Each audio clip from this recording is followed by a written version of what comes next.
6, 15, 24 et cetera എന്ന സമാന്തര ശ്രേണിയിലെ പദമാണോ 97 എന്ന് പരിശോധിക്കുക. നമുക്കൊരു സമാന്തര ശ്രേണി തന്നിട്ടുണ്ട്. 6, 6, 9, 15, 15, 9, 24 ഇങ്ങനെ എഴുതി പോകുമ്പോൾ ഇതിൽ 97 വരുമോ എന്നാണ് നമുക്ക് നോക്കേണ്ടത്.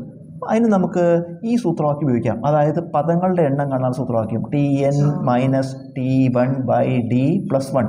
n സമം Tn മൈനസ് T1/D + 1. വില കൊടുക്കുക. Tn അവസാന പദം 97 അവസാന പദമായിട്ട് എടുക്കുക. കുറയ്ക്കണം. ആദ്യ പദം 6 പൊതുവ്യത്യാസം 15 നിന്ന് 6 കുറച്ചാൽ 9, 24 നിന്ന് 15 കുറച്ചാൽ 9 + 1. 97 നിന്ന് 6 കുറച്ചാൽ 91/9 + 1.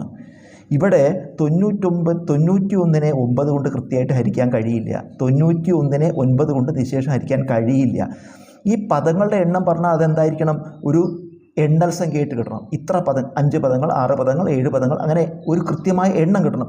ഇത് ഹരിക്കാൻ കഴിഞ്ഞില്ലെങ്കിൽ ഇത് ദശാംശം വരും. അപ്പോൾ ഉത്തരം ദശാംശമായിട്ട് വരും. അതുകൊണ്ട് ഈ 97 എന്നുള്ളത് ശരിയല്ല എന്നർത്ഥം. അതായത് 97 ഈ സമാന്തര ശ്രേണിയിലെ ഒരു പദമല്ല.